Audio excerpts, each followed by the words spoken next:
All right, so normally I would start off with you know, a bit about chiropractic or a story, but we got some really great questions today, so I do want to delve a bit into this first, and then I'll get into a quick little story about why I think chiropractic is so amazing and why I think everyone would benefit from it. So I'll start with this one.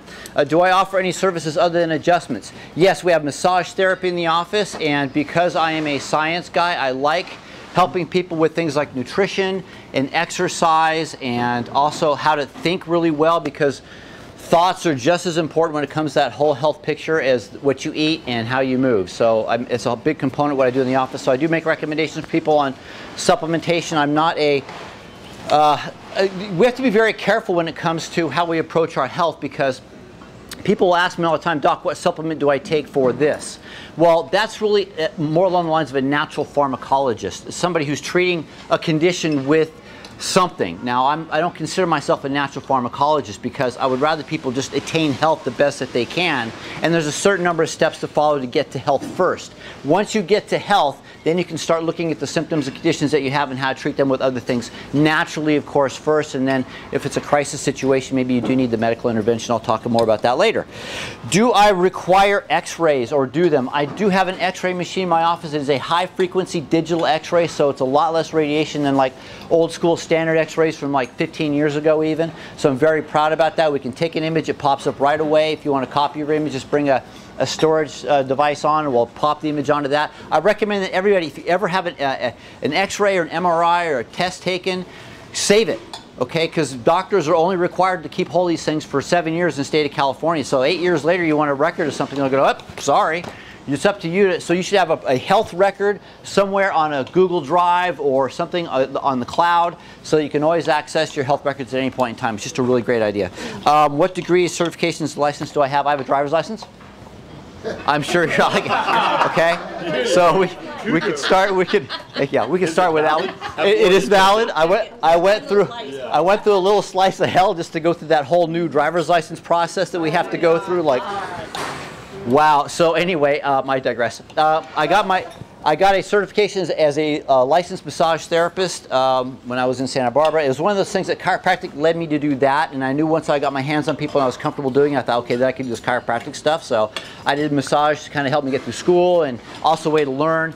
And then I got a degree as I have a degree in chemistry, so it's kind of weird, but that's my science background. Organic chemistry, loads of fun, no matter what they tell you. And then, of course, I have my chiropractic degree, and then after chiropractic college, I got a degree as it's called a diplomat, as an IDE, which is an independent, I'm sorry, talking a little fast again. I'm a disability evaluator, industrial disability evaluator, and I did that, and I thought helping people with their injuries from on the work was kind of cool. But then I decided that, you know what, I really want to help. We need so much help in this country with like elevating our health to that next level. So I got into a program called it's a wellness certification program through the International Chiropractic Association. It's my best and favorite diplomat. It's what enables me to call myself a wellness expert and have the letters behind me to back it up. So I am a true wellness expert. There's about 370 of us in the United States, so I can claim that. So it was a diplomat program. It was 2 years, and I love everything I learned there, and I still share that. Most embarrassing moment adjusting a client. We're all eating right now, so I am not going to share that with you. Right? Sorry. But you know, at some point, everybody's going to pass gas. It's just the way it happens. The kids always laugh, and the old lady's like, "Oh, you know, it's okay." I usually tell them, "So I do it too. Don't worry, it's okay." So just try, you know. Anyway, not when adjusting, but how often should you be adjusted? I really firmly believe that everybody should get an adjustment at least once a week. Over the course of about a week, we do enough awful things to ourselves where our spines will sustain some sort of microtrauma. And microtrauma over time results in more and more problems. An example of microtrauma is like repetitive type movements, like carpal tunnel, typing, this type of stuff. Eventually that leads to, you know, that carpal tunnel syndrome. Posture is a form of microtrauma, especially if you know, and many people do, that their posture needs some work. Over time, that poor posture can result in a lot of other problems like poor concentration or focus, poor circulation, poor organ efficiency, even early death. there have been studies that show that people who have poorer posture than their healthier, good posture counterparts die sooner. So that's why I place a lot of emphasis on, please do what you can to improve on your posture at all times. What sets me apart from other chiropractors? I'm just really good looking, and I got good style. So that's my humility coming out. Anyway, yeah, it's right there. Okay. So when I went through school to get my prerequisites, I did take the anatomy course. And now you're eating, so I'm sorry. We'll just go this really quickly.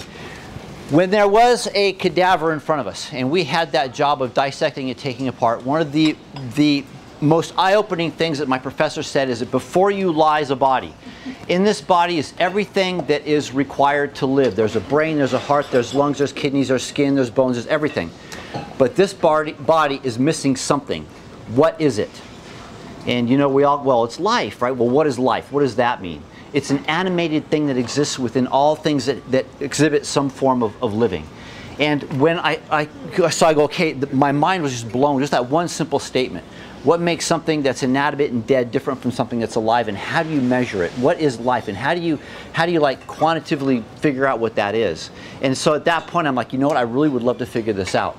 And at that point I sort of, these things all came together. I'm like, you know what, I want to be the kind of person who could bring out more life in people. Instead of focusing on being a disease expert and what makes people wrong and sick and how to treat that, I want to be the one to go like, okay, you have some life in you, let's bring more life out. And in that way, I look at every person who comes in, and every one of you, and I see miracles. I see just amazing, incredible miracles. And you're capable of so much. And I would love to see people get to that next level of where their health is, because let's face it, if you can elevate your health to that next level, every aspect of your life will improve. And not only that, but there's this really crazy spillover effect, because the people around you will feel that too.